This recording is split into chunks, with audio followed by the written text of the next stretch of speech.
우리는 우리에게 주어진 삶을 살아가면서 하루에도 참 많은 결정들을 합니다. 그 중에 어떤 결정은 조금 쉽게 하기도 하고 또 어떤 결정은 많은 고민을 하고 난 다음에 내려야 되는 그러한 결정이기도 합니다.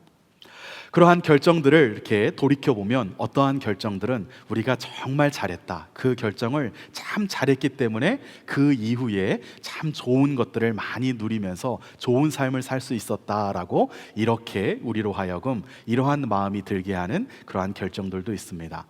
그렇지만 또 때로는 정반대로 우리가 그때 그 결정을 하지 않았더라면 나의 삶이 바뀌었을 텐데 라고 이렇게 생각하면서 좀 아쉬움이 남는 그러한 결정들도 있습니다. 더 나은 의사결정, 더 좋은 것을 선택하기 위해서 고민했던 적이 있으십니까? 혹은 또 지금 그러한 문제를 결정하기 위해서 큰 고민을 안고 기도하고 계신 그런 부분이 있으십니까? 제가 재밌는 글을 하나 봤습니다. 2011년 한 심리학 저널에 소변을 참는 것이 좋은 결정을 내리는데 도움이 된다라는 연구가 실렸었다고 합니다. 이 논문에 여기 논문이 화면에 나오는데요. 제가 어느 책에서 이런 논문이 있었다는 것을 알고 나서 이 논문이 너무 궁금해서 찾아보고 싶었습니다. 그래서 구글 스칼라에 들어가서 거기서 이 논문을 제목을 치니까 정말로 이 완전한 논문이 이렇게 쉽게 떴습니다. 그래서 읽어보았는데 참 재밌었습니다. 이 논문의 전제는 무엇이냐면 사람들이 그렇게 좋지 않은 선택, 나중에 후회할 만한 선택을 하는 이유가 무엇이냐? 그 지금 당장 무언가를 참지 못하기 때문이다라는 것이에요. 어떠한 충동을 참지 못하고 지금 당장의 어려운 상황 때문에 이것만 해결하고 싶어서 지금은 이렇게 결정을 하지만 지나고 나면 그때 내가 뭐에 쓰였나? 내가 왜 그때 조금 그거를 더 참지 못하고 조금 더 이렇게 시간을 갖지 못하고 그렇게 결정했을까라는 이러한 생각을 한다는 것이죠. 그래서 이 논문을 쓴 연구자들은 어떻게 생각을 했냐면 사람들이 소변을 참을 때 소변을 참는 그 참을성이 자신의 육체에게만 신체적인 부분에만 영향을 미치는 것이 아니라 신체적인 부분에서 조금은 견딜 만한 그런 소변을 참고 있을 때 어떠한 문제를 결정하려고 하면 어차피 이것을 참고 있기 때문에 정서적인 부분, 이렇게 정신적인 부분에도 영향을 미친다는 거예요. 이 소변을 잘 참고 있으니까 이 부분에 있어서 좀 참으면서 지금 바로 결정하지 말고 이성적인 결정, 조금 더 나은 결정을 해보자라고 이렇게 생각한다는 것이죠. 그래서 이 논문을 쓴 연구자들이 여러 100명이 넘는 대학생들을 동원해서 이렇게 실험을 했습니다. 그랬더니 실제로 그 학생들이 소변을 참을 때 조금 더 이성적인 선택을 내렸다는 것이죠. 제가 이 논문을 끝까지 읽고 제일 마지막 부분이 굉장히 재미있었습니다. 제일 마지막에 논문을 정리할 때는 우리 연구는 여기서 마치지만 그 이후에 다른 연구들은 아마 이런 후속 연구들이 있으면 좋겠다라고 이렇게 제안을 하는 부분이었는데 이 논문을 썼던 연구자들이 그렇게 이야기를 했습니다. 우리는 소변을 참는 것이 더 좋은 의사결정을 하는데 도움이 된다라는 이 부분의 상관관계만 연구를 통해서 증명했지만 나중에 다른 연구자들은 소변 말고 다른 것을 참는 것도 도움이 된다라는 것을 보여주었으면 좋겠다라는 이런 내용의 연구였습니다. 제가 처음에 이 연구에 관련된 논문을 읽고 나서 굉장히 흥미로웠습니다. 그리고 나서 조금 더 생각해 보니까 그런 생각이 들었습니다. 사람들이 좋은 선택, 더 나은 선택, 더 이성적이고 더 긍정적인 그러한 선택을 하기 위해서 많이 애쓰는 이유는 무엇일까? 지금 당장의 눈앞에 좋은 것이 아니라 지금은 좀 참더라도, 지금은 조금 부족하더라도 멀리 봤을 때, 길게 보았을 때 더 좋은 선택을 하려고 애쓰는 이유는 무엇일까라고 이렇게 생각을 해보았습니다. 이 물음에 대해서 답변은 여러 가지 말로 다양하게 할 수 있겠지만 사실 그 답변에 대한 답은 너무나 분명했습니다. 그 근본적인 이유는 자신이 지금 살고 있는, 자신이 지금 누리고 있는 삶보다 더 나은 삶, 더 좋은 삶, 우리가 지금 하나님의 말씀을 살펴보고 있는데 이 살펴보는 그 용어로 이야기한다면 더 형통한 삶을 살기 위해서 좋은 결정을 하기 위해 애쓴다라는 것이죠. 그래서 사람들은 때로는 이렇게 생각을 합니다. 우리가 우리의 충동을 억제하고 조금 불편한 것을 참으면서 더 이성적으로 생각을 해서 결정을 하면 우리의 삶 가운데 더 좋은 선택을 할 수 있을 것이다. 이성적으로 잘 선택해서 잘 생각하고 결정을 한다 그러면 그 결정을 통해서 우리는 더 나은 삶, 더 좋은 삶, 더 형통한 삶을 살 수 있게 될 것이다 라고 이렇게 기대하기 때문이라는 것이죠. 그렇지만 우리가 모든 문제에 대해서 이성적으로 좋은 선택을 한다고 해서 과연 그 삶이 형통한 삶이 될까요? 충동을 억제하면서 좋은 선택을 해서 우리의 삶을 형통한 삶으로 만들 수 있다라고 이렇게 믿는다고 한다면 그 사람은 아주 순진한 사람일 것입니다. 우리 어르신들이 젊은 사람들에게 이야기를 많이 하죠. 세상 참 쉽지 않다. 인생 참 내 뜻대로 안 된다. 이런 이야기를 많이 하시는 것 같습니다. 심지어 신앙이 없는 사람들도 자신의 삶이 자신이 지금까지 해왔던 다 좋은 선택들로 이루어져서 내가 지금까지 이렇게 좋은 삶을 누리게 되었다라고 이야기하는 이러한 사람들은 본 적이 없는 것 같습니다. 대부분의 사람들은 신앙이 없는 사람들조차도 큰 운이 있었다, 그때 참 운이 좋았다 라고 이렇게 이야기하거나, 신앙이 있으신 분들은 그때를 돌이켜보면 하나님의 은혜였다, 하나님의 도우심이었다 라고 이렇게 생각하는 것이죠. 우리는 지금 하나님의 뜻이 하나님의 뜻대로 이루어진다라는, 하나님의 뜻이 하나님의 뜻대로 이루어지는 것이 바로 형통이다라는 차원에서 여호수아서의 말씀을 묵상하고 있습니다.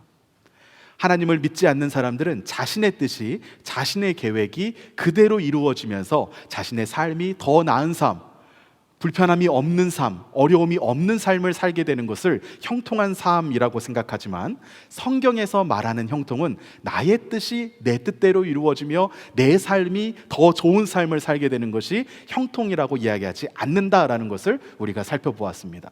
성경에서 말하는 형통은 무엇입니까? 나의 뜻이 내 뜻대로 그대로 이루어지는 것이 아니라 하나님의 뜻이 하나님의 뜻대로 그대로 이루어지는 것이 바로 형통입니다. 그래서 성경에서 말하는 형통은 하나님의 뜻과 하나님의 계획이 이루어지는 것이 형통임을 계속해서 지금 살펴보았습니다. 그렇다면 우리가 지금 살펴보고 있는 이 여호수아서에서 하나님께서 이스라엘 백성들에게 가지고 계시는 그 하나님의 뜻, 하나님의 계획은 무엇이었을까요? 하나님의 뜻이 하나님의 뜻대로 이루어지는 것이 형통이다라고 한다면, 지금 우리가 살펴보는 이 여호수아서에서는 하나님께서 이스라엘 백성들에게 가지고 계신 뜻과 계획이 무엇이었을까요? 그것은 바로 하나님께서 이스라엘 백성들을 이집트에서 이끌어내시는 것이 하나님의 뜻이었습니다. 하나님께서 이스라엘 백성들을 광야에서 보호하시는 것이 하나님의 뜻이었습니다. 기적적인 방법으로 요단강을 건너게 하시는 것이 하나님의 뜻이었습니다.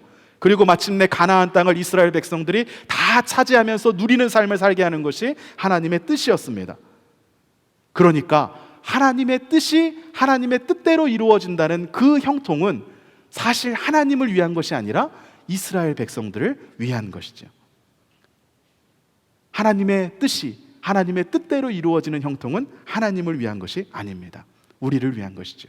그래서 우리가 우리의 형통을 쫓아가면 실제로 형통을 이루지 못할지라도 하나님의 뜻을 하나님의 뜻대로 이루어지는 그 형통을 쫓아가면 우리의 삶이 형통하게 되는 줄로 믿습니다. 그래서 하나님은 여호수아서를 처음 시작할 때 여호수아에게 그렇게 말씀하십니다. 말씀 안에 거하면, 내가 말씀을 떠나지 않고 좌로나 우로나 치우치지 않으면 그러면 내가 형통하리라. 내 삶을 통하여서 하나님의 뜻을 이루는 그러한 형통한 삶을 살게 될 것이다 라고 말씀하셨던 것이죠. 오늘은 이 형통에 대해서 살펴보는 6번째 시간입니다. 오늘 본문을 통해서는 우리가 하나님의 뜻을 이루어드리는 그 형통의 삶을 사는 데 있어서 우리 앞에 있는 이 형통을 이루지 못하도록 하는 여러 가지 문제들, 어려움들을 어떻게 극복함으로써 하나님의 형통을 이루어드릴 수 있는지, 이 부분에 대해서 함께 살펴보면서 은혜를 나누고자 합니다. 어떠한 문제가 있을 때 우리는 이 문제를 두고서 좋은 선택을 하기 위함으로 여러 가지 고민하고 조언을 구해서 이 문제를 넘어가야 되는 것이 아니라 어떻게 극복해야 되는지를 함께, 성경에서는 무엇이라고 말하고 있는지를 함께 살펴보기를 원합니다.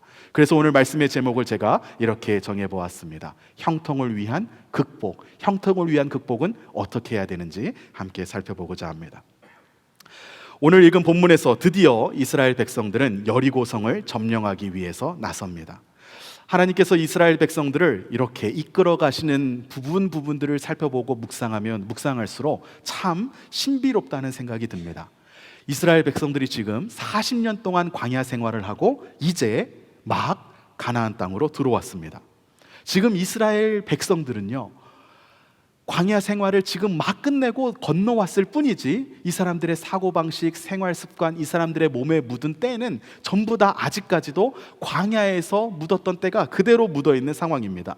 40년 광야 생활의 고단함과 그 어려운 결과가 여전히 자신들 몸에, 자신들 마음에, 생각 가운데 그대로 남아있는 그런 상황입니다. 40년 동안 광야 생활을 거치고 가나안 땅에 이제 막 들어온 이스라엘 백성들의 모습이 어땠을까요? 머릿속에 한번 생각해 본다면 그려내기가 어렵지 않습니다. 오늘날 표현으로 하면 딱 거짓골이었을 것입니다. 제대로 먹지 못하고 제대로 씻지 못하고 그냥 하나님께서 인도하시는 대로 그냥 이렇게 걸어온 길이었습니다. 반면에 그들이 이제 차지해야 되는 여리고성은 어떠한 성이었을까요? 이 여리고성은 결코 만만한 성이 아니었습니다. 그냥 만만한 성이 아닌 것뿐만이 아니라 가나안 땅에 있는 성 중에서 가장 큰 성읍이 바로 여리고 성이었습니다. 중요한 길에 위치해 있었고 교통의 중심지였고 아주 핵심적인 요충지에 위치한 그런 곳이었습니다. 제가 이스라엘에 처음 공부하러 갔을 때 고고학 수업을 선택하는데 여리고 고고학이라는 이런 제목이 붙은 과목이 있었습니다. 그 과목을 이렇게 수강 신청을 하면서 저는 그런 기대를 했습니다. 성경에 나오는 여리고에 대해서 아주 한 학기 동안 배우니까 아주 자세하게 배울 수 있겠구나, 이런 기대를 가지고서 이 수업에 들어갔습니다. 그랬더니 이 수업에 들어가서 실제적으로 배우는 것을 보았더니 성경에서 말하는 여리고는 제일 끝나기 전에 한 주, 두 주에 다 끝납니다. 그러면 나머지 시간은 뭘 위해서 공부했느냐? 성경에서 나오기 이전에 여리고의 역사에 관한 고고학을 공부했습니다. 여리고의 역사가 성경에 나오기 전보다 훨씬 더 오랜 역사가 있습니다. 이스라엘 백성들이 출애굽을 한 시기를 어떠한 사람들은 기원전 1500년, 어떠한 사람들은 기원전 1200년 이 정도로 계산법에 따라서 다르게 이렇게 계산하여 추정합니다. 여리고는 언제부터 사람들이 살았을까요? 기원전 10,000년도 더 이전부터 사람들이 살았습니다. 여리고의 최초로 도시의 흔적이 발견되는 것이 기원전 8000년입니다. 그 정도로 오랫동안 사람들이 살았을 만큼 아주 중요한 도시였고 핵심적인 도시였습니다. 그런데 이제 40년 동안 광야 생활을 했던 이스라엘 백성들, 제대로 된 전투 경험도 없었고 그 성을 무너뜨리기 위한 어떠한 공성 장비도 없었고 노하우도 없는 사람들을 이제 하나님께서는 여리고성 앞으로 데려가시는 것이죠. 여리고성이 아니라 다른 곳으로 이끌었으면 훨씬 더 좋은 방법이었을 것입니다. 작은 성들이 얼마든지 있습니다. 그러한 성들 찾아가가지고 작은 성들을 먼저 점령하고 경험도 좀 쌓이고 자신감도 얻고 그러고 나면 어느 정도 좀 갖추어졌다 싶을 때 그때 여리고성으로 인도해서 여리고성을 무너뜨리게 했으면 훨씬 더 좋은 방법이었을 것입니다. 그런데 하나님은 이스라엘 백성들을 처음부터 여리고 앞으로 인도해 가십니다. 하나님께서 처음부터 이스라엘 백성들을 여리고성 앞으로 인도해 가신 것은 여리고성이 이스라엘 백성들이 점령할 만하기 때문이 아니었습니다. 하나님에게 있어서는 여리고성이 얼마나 큰지, 얼마나 무너지기 힘든 성인지는 별로 중요하지 않습니다. 하나님은 역사하실 때 할 만한 방법, 될 만한 방법으로만 역사하는 분이 아니십니다. 하나님은 가능성에 따라서만 일하시는 분이 아니십니다. 가능성이 있어야지만 하나님이 역사하시고 가능성이 없으면 전혀 되지 않을 것 같은 곳에서는 역사하시지 않으시는 하나님이 아닙니다. 오히려 되지 않을 것과 같은 상황, 도저히 이루어질 수 있지 않을 것과 같은 상황 가운데서 하나님은 그분의 능력을 드러내시며 하나님의 역사를 일으키십니다. 이것이 바로 하나님이 일하시는 방법인 것이죠. 여리고성이 얼마나 큰 성인지, 얼마나 대단한 성인지는 하나님에게 전혀 중요하지 않았습니다. 또한 이스라엘 백성들에게도 전혀 중요하지 않았습니다. 왜냐하면 그 성이 아무리 크더라도 이스라엘 백성들이 가서 자기들이 점령해야 될 것이 아니었기 때문이었습니다. 아무리 큰 어려운 성이 있더라도 이스라엘 백성들은 자신들이 그것을 점령하는 것이 아니라 하나님께서 점령하게 하시고 그 성벽도 자신들이 무너뜨리는 것이 아니라 하나님께서 무너뜨릴 것임을 분명하게 알고 있었기 때문입니다. 오늘날 우리도 우리에게 주어진 삶을 살면서 여리고성과 같은 무너지지 않을 것과 같은 문제들, 내가 감당하기에, 내가 해결하기에 힘겨운 그런 문제들을 수없이 많이 만납니다. 누군가에게는 믿음이 없는 남편이 무너지지 않는 여리고성 같습니다. 누군가에게는 자녀가 그렇습니다. 누군가에게는 비즈니스가, 또 경제적인 문제가, 또 어떤 분에게는 풀리지 않는 인간관계가 참 어려운 문제입니다. 오랫동안 기도하고 오랫동안 마음을 품어도 절대 이것이 해결될 수 없을 것과 같은 그러한 상황 가운데 놓일 때도 있습니다. 그렇지만 그런 가운데서도 우리는 낙심하지 말아야 합니다. 왜냐하면 그러한 문제를 하나님께서 우리에게 네 스스로 해결해봐라, 네 스스로 그 문제를 무너뜨리고 쓰러뜨리고 넘어가라 라고 말씀하시지 않기 때문입니다. 하나님께서 이스라엘 백성들에게 역사하셨던 것과 마찬가지로 동일하게 우리 앞에 있는 문제들을 하나님이 무너지게 하시고 우리로 하여금 건너가게 해 주실 것입니다. 그렇다면 그러한 문제를 하나님이 쓰러뜨리시고 하나님이 우리를 극복하게 해주신다고 하면 그러한 문제들 앞에서 우리가 해야 될 것은 무엇일까요? 하나님이 무너뜨리신다고 하면, 하나님께서 하신다고 하면 나는 그런 문제들 앞에서 무엇을 해야 할까요? 그러한 문제들 앞에서 우리는 하나님께서 일하시는 그 은혜를 볼 수 있도록 해야 합니다. 하나님께서 마음껏 역사하실 수 있도록 우리의 믿음을 점검하고 믿음의 행동을 해야 합니다.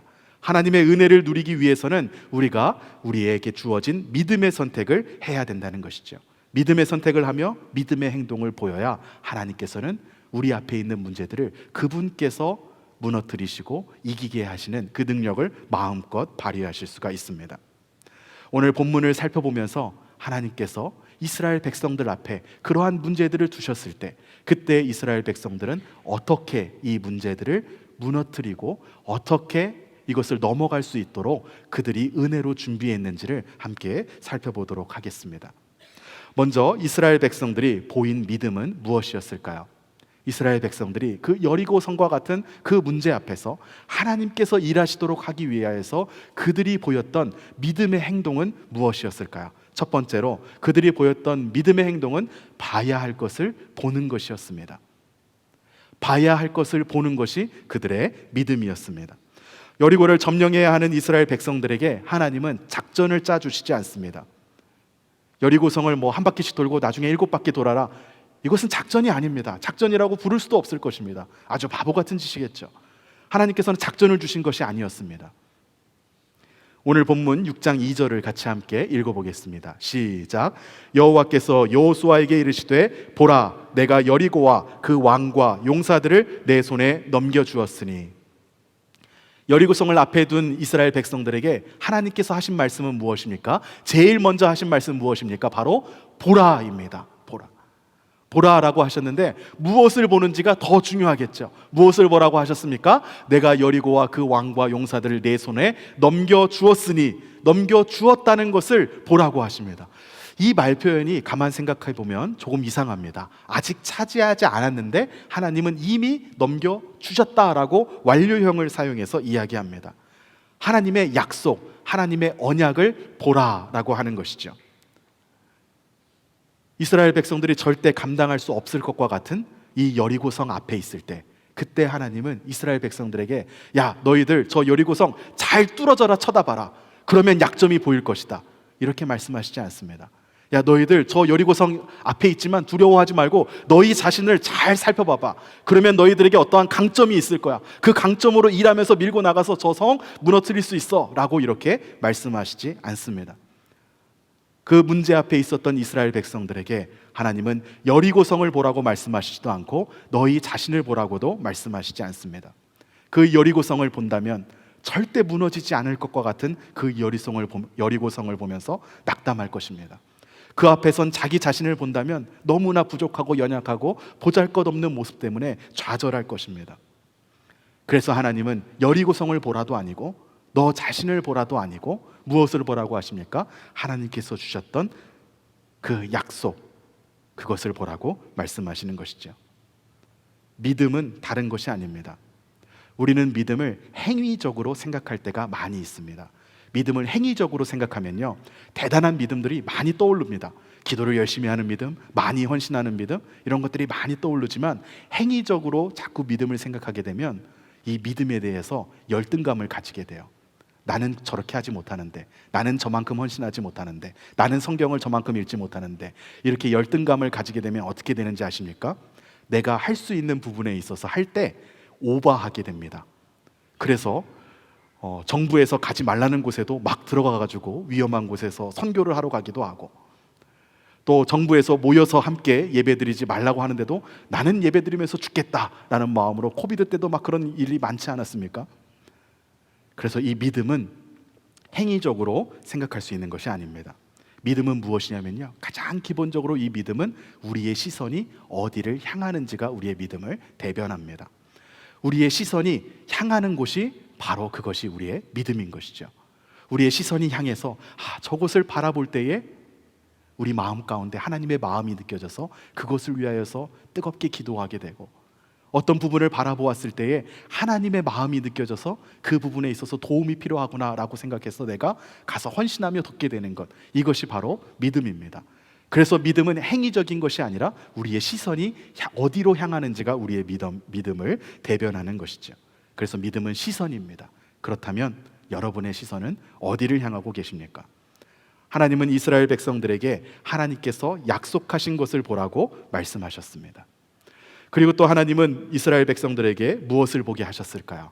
오늘 본문 4절 말씀을 같이 함께 살펴보겠습니다. 시작.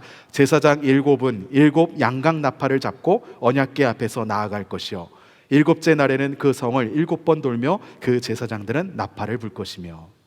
이스라엘 백성들이 이 여리고성을 돌 때에도 혹시나 그들의 시선이 여리고성으로 향할까 봐 하나님께서는 뭐라고 말씀하시냐면, 돌 때에도 너희들 앞에 양각 나팔을 든 제사장들이 먼저 가라, 그리고 언약궤가 따라가라 라고 이야기합니다. 양각 나팔이 무엇을 의미할까요?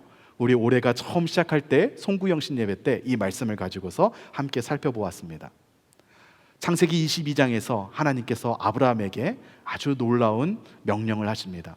아들 이삭을 하나님 앞에 제물로 바치라는 것이었습니다. 그런데 아브라함이 이삭을 바치려고 했던 그 순간에 어떤 일이 일어납니까? 하나님께서 멈추라고 하시고 뒤를 보니까 한 양이 그 뿔이 수풀에 걸려서 움직이지 못하고 있었습니다. 그때 이후로 이스라엘 백성들은 양의 뿔 하면 이 사건을 떠올렸습니다. 그래서 양의 뿔 하면 나는 지금 이해할 수 없어도 하나님께서 내 삶을 왜 이렇게 이끌어 가시는지, 왜 이런 명령을 내리시는지 나는 지금 이해할 수 없어도 그 하나님께서 가장 선한 길로, 가장 좋은 길로 나를 이끌어 가시면서 인도하신다라는 것을 기억하게 하는 것이 바로 양의 뿔이었습니다. 그래서 이스라엘 백성들은 이 양의 뿔로 나팔을 만들어서 전쟁에 나갈 때마다 이 양의 뿔을 불었습니다. 하나님께서 우리와 함께 하신다, 하나님께서 우리와 동행하신다라는 것을 기억하기 위한 것이었죠. 이스라엘 백성들이 여리고성을 돌 때에도 하나님은 이 양각 나팔을 앞에 세우고 가라고 말씀하십니다.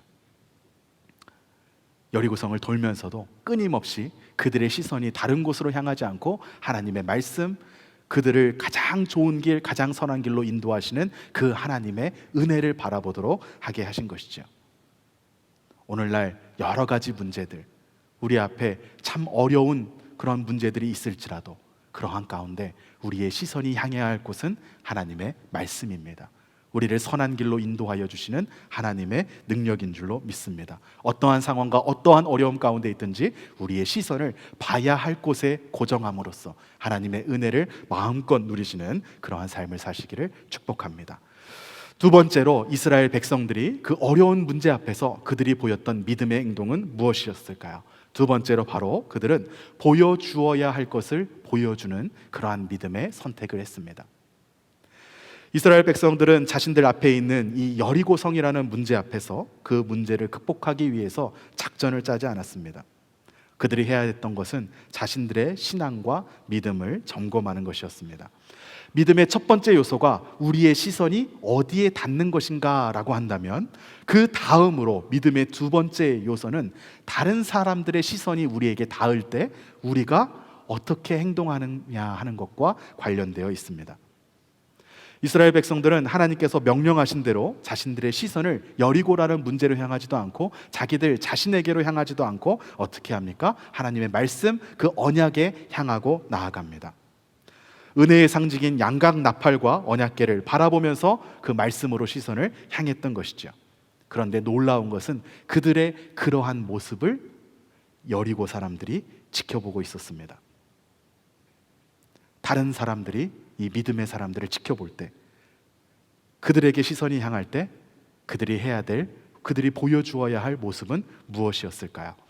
6장 10절 말씀을 같이 함께 읽어보겠습니다. 시작.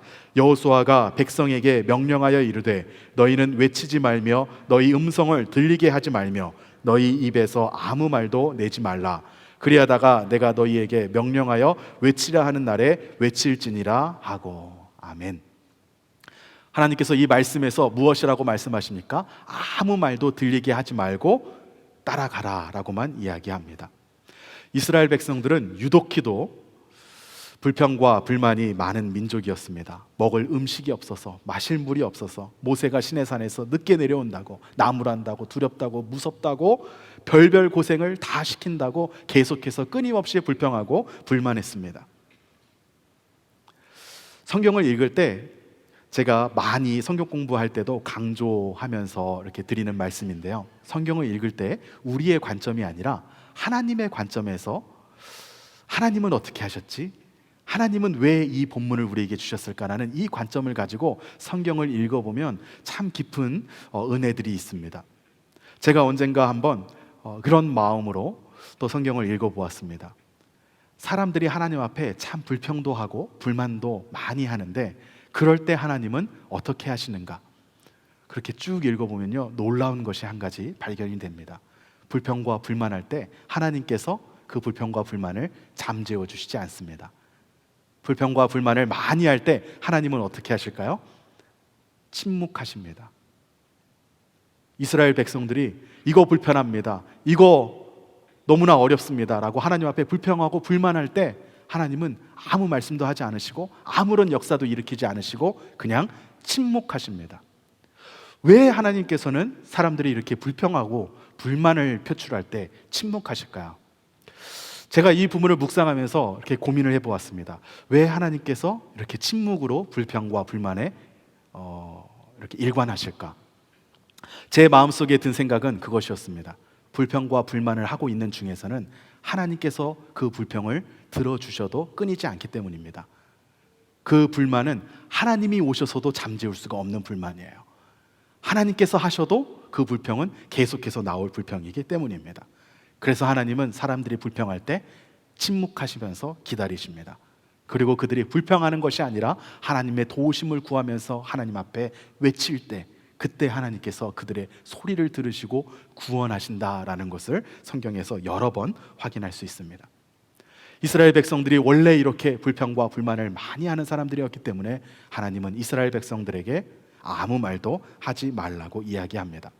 그 말씀을 이스라엘 백성들은 그대로 따랐습니다. 아무 말도 하지 않고 여리고성을 돌았습니다. 그 이전 세대, 출애굽해왔던 그 세대를 생각한다면 광야에서 태어난 광야 세대는 확실히 달랐습니다. 불평과 불만하지 않고 하나님께서 아무 말도 하지 말고 돌라고 하니까 그대로 했습니다. 참 대단한 믿음이죠.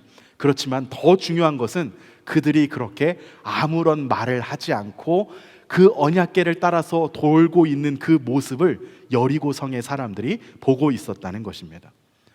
이전까지는 이 여리고 사람들은 이스라엘 백성에 대해서 소문으로 듣기만 했습니다. 이스라엘 백성들이 이집트에서 어떻게 해서 나왔다더라, 나와가지고 이 광야를 지내오는 동안 어떠한 일들을 겪었다더라 라는 것을 소문으로만 듣고서 이스라엘 백성들에 대해서 머릿속에서 아마 여러 가지 상상들을 하면서 그림을 그렸을 것입니다. 대단한 용사들이거나 아니면 딱 봐도 하나님께서 함께 계셔서 그냥 어디를 가든지 다 그냥 쓸어버리면서 갈 수 있을 것과 같은 그러한 무시무시한 사람들로 아마 생각했을지도 모르겠습니다.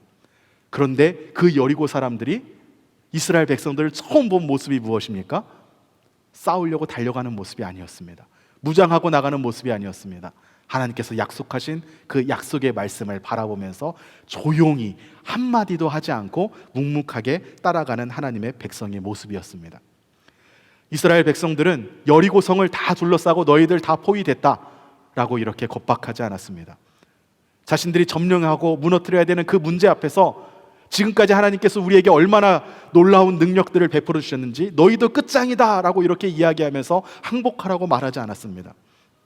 아무런 얘기를 하지 않고 하나님의 약속을 바라보면서, 하나님의 말씀을 바라보면서 그대로 묵묵하게 뒤를 따라갑니다.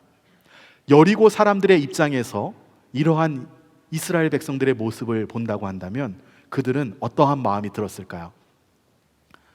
두려웠을 것 같습니다. 오히려 한번 싸워보자 하고 막 소리를 지르면서 창과 칼을 들고 나오면 정상적인 방법이라고 생각하고 좋아, 한번 싸워보자 라고 이렇게 싸웠을 것 같습니다. 그런데 그들이 와가지고서는 싸우지도 않고 하나님의 말씀을 그냥 바라보면서 묵묵히 따라가는 모습은 아주 충격적이었을 것 같습니다. 어떻게 보면 좀 기괴한 모습으로까지 그렇게 느껴졌을 것 같습니다. 여리고 사람들에게는 조용하게 뒤따른다는 것 자체가, 그런 개념 자체가 없었습니다. 모두가 웃고 떠들고, 이 여리고라는 성은 지금까지 얼마나 큰 역사 동안, 얼마나 대단한 역사 동안 큰 성읍이었는데 아주 대단한 자부심을 가지고서 어떠한 문제에든지 한마디라도 더 거들어야 하는 똑똑하고 잘난 사람들이 바로 이 여리고 사람들이었기 때문입니다. 그렇지만 이스라엘 백성들은 여리고 사람들과 달랐습니다. 그들은 군사도 아니었고 부족한 것 투성이었지만 하나님의 은혜로 살아온 사람들이었습니다. 그래서 이스라엘 백성들은 이 여리고성이라는 그 큰 문제 앞에서도 하나님께서 명령하신 것을 멍청하리만치 그대로 순종합니다. 오늘날 우리가 세상에 보여주어야 하는 모습이 바로 이 모습입니다. 세상에서는 우리가 얼마나 세상적으로 좋은 삶을 사는지 그것에 별로 관심을 가지고 있지 않습니다. 믿음을 가지고 살아갈 때 우리는 세상 사람들과 다른 하나님의 백성으로서 구별된 모습을 보여주어야 합니다. 나의 지혜를 짜내고 나의 능력을 모으고 사람들을 조종하고 내가 원하는 대로 이끌어가기 위해서 여러 가지 수를 쓰고 이런 모습들을 믿음이 없는 사람들에게 보여준다면 우리의 믿음은 그들의 것과 그들의 삶과 다르지 않은 우스운 믿음밖에 되지 않습니다. 우리가 세상에 보여줘야 하는 모습이 무엇입니까? 세상 사람들과는 다른 조용하게 묵묵하게 하나님의 말씀에 멍청하리만치 순종하는 그 모습입니다. 나의 지혜를 말하고 나의 생각을 논하는 것이 아니라 나의 시선이 하나님의 약속과 하나님의 말씀에 있음을 보여주며 그것을 묵묵히 따라가는 것이죠. 우리 삶에 있는 여러 가지 문제들, 또 풀어야 하는 사람과의 관계들, 여러 가지 상황들 가운데 우리가 해야 될 것은 지혜를 구하는 것이 아닙니다. 조언을 구하는 것이 아닙니다. 하나님의 말씀을 바라보며 묵묵히 따라가는 것인 줄로 믿습니다. 그렇게 따라갈 때에 하나님께서 우리에게 은혜를 베풀어 주시고 하나님께서 그러한 문제들을 다 이겨 넘어갈 수 있도록 인도해 주실 줄로 믿습니다. 우리 사랑하는 플라워 마운드 교회 성도 여러분, 우리가 사는 삶 가운데 우리가 우리의 욕심을 이루기 위해서 사는 삶이 아니라고 하더라도, 우리의 욕심이 아니라 하나님의 뜻을 하나님의 뜻대로 이루어드리는 그 하나님의 형통을 위해서 사는 그러한 삶이라고 하더라도, 또 우리의 삶 앞에는 여리고성과 같은 그러한 무너지지 않는 것과 같은 이러한 문제들이 많이 있을 수가 있습니다. 그렇지만 그러한 문제라고 하더라도, 절대 무너지지 않을 것과 같은 문제라고 하더라도 그것을 무너뜨리시는 분은 하나님이신 줄로 믿습니다. 어떠한 문제가 있든지, 얼마나 큰, 얼마나 대단한, 얼마나 어려운 문제가 있든지 간에 그러한 문제들 앞에서 우리가 보여야 하는 믿음은 봐야 할 것만 바라보고 또 보여주어야 할 모습만 보여주는 것인 줄로 믿습니다. 이러한 믿음의 선택을 하며 나아갈 때 하나님께서 우리의 삶에 큰 은혜를 베풀어 주실 줄로 믿습니다. 우리 이 시간 우리의 마음을 정돈하고 하나님 앞에 약할 때 강함 되시네 라는 이 찬양을 함께 올려드리기 원합니다. 우리가 마주하고 있는 이런 문제들 앞에서 나는 약하고 나는 연약하지만 하나님께서 베풀어 주시는 그 은혜 덕분에 그래서 나는 하나님 안에서 귀한 삶을 살아갈 수 있습니다 라는 이러한 마음으로 나의 약함을 하나님 앞에 다 내려놓고 올려드리는 이러한 마음으로 이 찬양으로 하나님 앞에 고백하기 원합니다.